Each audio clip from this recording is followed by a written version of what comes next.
મારું નામ જીતુભાઈ મોહનભાઈ કુવાડા છે। હું સમગ્ર ગુજરાતના માછીમાર સમાજનો પ્રમુખ છું અને વેરાવળ સમસ્ત ખારવા સમાજનો પ્રમુખ છું।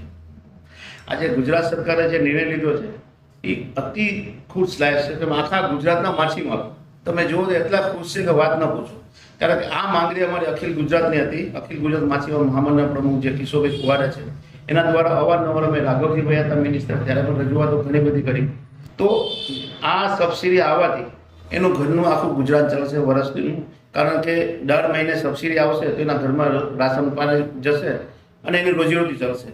અને આજે જે આ નિર્ણય લીધો છે સબસિડીનો, જે નાનીમાં નાની 22 મીટરની બોતો છે એને પણ લાભ મળશે। એટલે હું માનું છું કે 18,000 થી 20,000 બોતો જે અમારા નાના માછીમારો છે એને ગુજરાત સરકારે લાભ આપ્યો છે।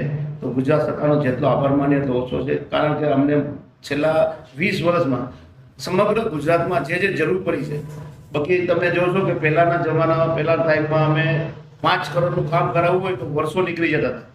અત્યારે અમારો ગમે એ પ્રોજેક્ટ હોય અમે કહે કે સાહેબ આ પ્રોજેક્ટમાં 50 કરોડ ઉપરનો ખર્ચો છે તો એ પ્રોજેક્ટ 100 કરોડના નીકળે છે। કારણ કે માછીમારને તમામ સુવિધાઓ મળે છે। ગુજરાત સરકાર પર વિશ્વાસ છે કે આવનારા દિવસોમાં જે માછીમારના અમુક પેન્ડિંગ કામો છે એ પણ સહી સલામત ને સારી રીતના પૂર્ણ થશે। અને જે નિર્ણય લેશે એમાં માછીમારના હિતમાં જ થશે।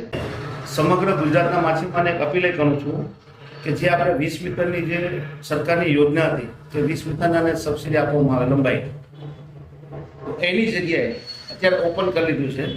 પણ એમાં એક શરત છે કે જે માછીમારને લાયસન્સ હશે એને જ આનો લાભ મળશે। એટલે તમામ માછીમારોએ જે લાયસન્સ ન કરાવ્યા હોય તો એને લાયસન્સ કરાવવાની પણ વિનંતી છે। અને સરકાર જેટલી યોજનાઓ આપે છે એમાં ફિશરીઝમાં જઈ માહિતી લઈ, આપણા લોકલ સંસદ હોય, રાજ્યસભા સંસદ હોય એની પાસે જઈને માહિતી લઈ અને આનો લાભ પૂરેપૂરો લે એવી તમામને વિનંતી છે।